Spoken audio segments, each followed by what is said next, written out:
بسم اللہ الرحمن الرحیم۔ سورہ حجرات کی 11ویں آیت ہے، جس میں فرمایا اللہ تبارک و تعالیٰ نے، اے ایمان والو، کوئی قوم دوسری قوم کی ہنسی نہ اڑائے۔ ہو سکتا ہے کہ وہ ان سے بہتر ہوں، اور نہ عورتیں عورتوں کی ہنسی کریں۔ بہت ممکن ہے وہ ان سے بہتر ہوں، اور ایک دوسرے کو عیب نہ لگاؤ اور نہ برے ناموں سے پکارو۔ ایمان کے بعد گناہ کا نام ہی برا ہے، اور جنہوں نے توبہ نہیں کی تو وہی ناانصاف ہے۔ اس سورہ حجرات کی ابتدائی آیات میں حضور پاک صلی اللہ تعالی علیہ وآلہ وسلم کے حقوق مسلمانوں پر کیا ہیں، اور آپ کا ادب کس درجے میں کیا جانا چاہیے، اس کا تذکرہ ہے۔ اسی میں ایک آیت آئی ہے کہ اے ایمان والو، اپنی آواز کو رسول کی آواز پر بلند نہ کرو۔ واقعہ یہ ہوا تھا کہ کچھ لوگ جو ناواقف تھے وہ آئے اور آپ کے حجرہ مبارکہ پر آ کر کے آپ کا نام مبارک لے کر کے آواز لگانے لگے۔ اس پر یہ آیت نازل ہوئی کہ نبی پاک صلی اللہ علیہ وسلم کا نام لے کر کے اس بے ادبی کے ساتھ ان کو نہ پکارو۔ تو آپ کے زمانے میں آپ کی موجودگی میں جو حکم تھا وہ آپ کے دنیا سے تشریف لے جانے کے بعد بھی ہے۔ چنانچہ لکھا ہے علماء نے کہ جب ہم مواجہ شریف پر جاتے، اللہ ہم سب کو وہاں بار بار پہنچائے سلام پیش کرنے کے لیے، تو وہاں پر بھی ایک ادب ہے کہ اس ادب کے ساتھ سلام پیش کیا جائے۔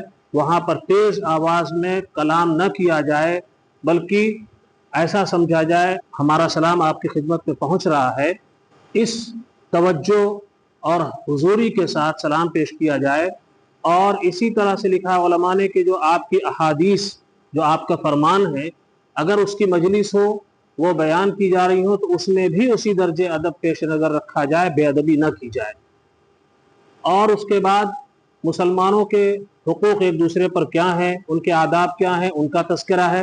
انہی حقوق میں سے ایک آیت جو ابھی جس کا ترجمہ ہم نے کیا، یا ایھا الذین آمنوا لا یسخر قوم من قوم عسى ان یکونوا خیرا منهم، تین باتیں اس آیت میں کہی گئیں۔ ایک تو یہ کہ مسلمان مرد اور عورتیں آپس میں ایک دوسرے کا مذاق نہ اڑائیں، اور دوسری بات یہ کہی گئی کہ عیب نہ لگائیں، ولا تلمزوا انفسکم، اور عیب نہ لگائیں، تانا زنی نہ کریں، ایک دوسرے کو تانا نہ دیں۔ اور تیسری بات کہی گئی کہ ولا تنابزوا بالالقاب، برے القاب سے کسی کو مت پکارو۔ یہ بہت بری بات ہے، یہ مناسب بات نہیں۔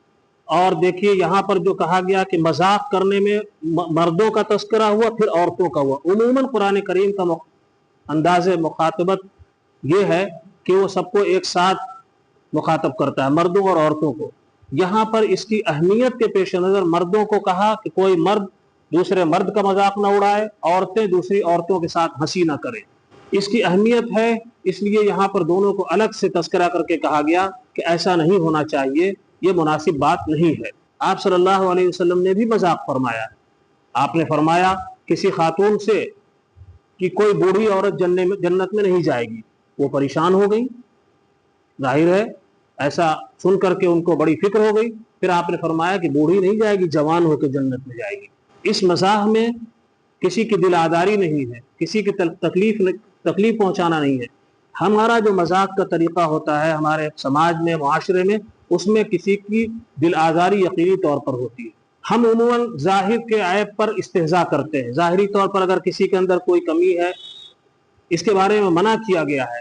ظاہر میں کسی میں کوئی عیب ہے، کوئی معذور ہے، ہمیں یہ منع اس لیے کیا گیا کہ ہم تو ظاہر کو دیکھ کر کے اس کے ساتھ مذاق کر رہے ہیں، لیکن غیب اللہ جانتا ہے، اس کا اندرون کیسا ہے، صدق میں، سچائی میں، اخلاص میں، دیانت میں، امانت میں، اللہ سے قرب میں وہ کس درجے کا ہے ہمیں پتہ نہیں، اور ہم ظاہر دیکھ کر کے اس کا مذاق اڑاتے ہیں۔ اس سے منع کیا گیا کہ ظاہر کو دیکھ کر کے مذاق نہ اڑایا جائے، پتہ نہیں اللہ کے یہاں اس کا کتنا مرتبہ ہے۔ مسلم شریف کی روایت ہے، حضرت ابو ہریرہ رضی اللہ تعالیٰ عنہ نے فرمایا کہ ان اللہ لا ينظر الى اجسادکم ولا الى صورکم ولکن ينظر الى قلوبکم، کہ اللہ پاک تمہارے جسموں کو نہیں دیکھتا، تمہارے چہرے کو نہیں دیکھتا، یعنی کتنے خوبصورت جسم والے ہو، کتنے صحت مند ہو، کتنا اچھا چہرہ ہے، کتنی صاف رنگت ہے، کتنا اچھا ناک نقشہ ہے، کتنے اچھے ہیں، مثالی شخصیت کے حامل ہیں، لیکن اللہ کیا دیکھتا ہے؟ वलाकिन यंजुरु इला कुलूबिकुम, इन चीज़ों को अल्लाह नहीं देखता बल्कि अल्लाह तुम्हारे दिलों को देखता है।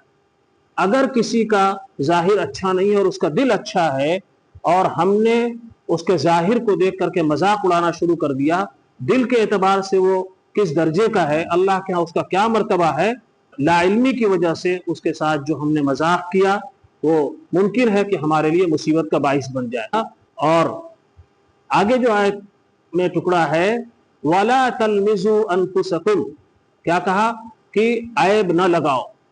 ऐब लगाना या ऐब किसी के अंदर है तो उस ऐब पर ताना देना, याद रखिए ये बात हमें समझने की जरूरत है। हमें कहा गया है यानी आप के अंदर भी ऐब हो सकते हैं और लोगों की निगाहें भी हो सकती हैं।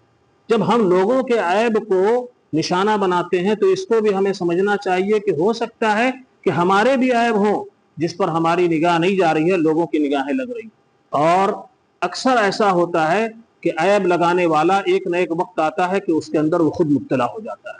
किसी के अंदर कोई खराबी है तो ऐसा भी हो सकता है कि अल्लाह तबारक व तआला उसके तौबा की सूरत में उस गुनाह को, उस खराबी को उससे दूर कर दे और फिर हमको उसी में मुब्तला कर दे, ये भी मुमकिन है। और ये जो ऐब जोई है ये ऐसी खराबी है, समाज को इतने खराब रुख पर ले जाती है ये मजाक उड़ाना, ऐब जोई करना। एक अच्छा समाज इससे नहीं पनप सकता। समाज में नाचाकियां होंगी, खराबी होंगी। मुमकिन है कि सामने वाला बेचारा किसी एतबार से कमतर हो, कमजोर हो, तो आपके ताने को, आपके मजाक को, आपके ऐबजोई को बर्दाश्त कर ले जाए, लेकिन उसका दिल तो कुढ़ेगा, उसके दिल में तो तकलीफ होगी। यह चीज किसी तौर पर मुनासिब नहीं है। और कहा गया है कि सआदतमंद तो वो है जो अपने ऐब पर निगाह रखे, ये सआदतमंदी इसमें है। और बदबख्ती है कि हम दूसरों का ऐब ढूंढते रहें, कुरेद कुरेद करके ऐब निकालें और फिर उसको तश्तबाम करें, लोगों में बयान करें और खुद उसको भी तकलीफ दें। सआदतमंदी यह है कि अपने ऐब पर निगाह रखी जाए, अपने ऐब को देखा जाए। लेकिन जब तक हमें दूसरों के अयूब पर निगाह डालने की आदत रही तो अपना कोई ऐब ही नजर नहीं आया, और जब अपने ऐब पर निगाह पड़ी तो समझ में आया कि हमसे बुरा तो दुनिया में कोई है ही नहीं। अल्लाह वालों का यही तरीका होता है कि वो अपने अयूब पर निगाह रखते हैं, दूसरों के अयूब को तलाश नहीं करते। एक आखिरी बात जो कही गई, वला तनाबज़ू बिल अलकाब, बुरे अलकाब से पुकारना किसी को, जैसा कि मैंने अभी कहा था, किसी को अंधा, लूला, लंगड़ा, किसी भी ऐब से वो बेचारा अगर माजूर है तो उसके उस ऐब को नाम लेकर के पुकारना और उससे उसको गोया की तकलीफ पहुंचाना, बिल्कुल ये दोष नहीं है, ये गुनाह का काम है।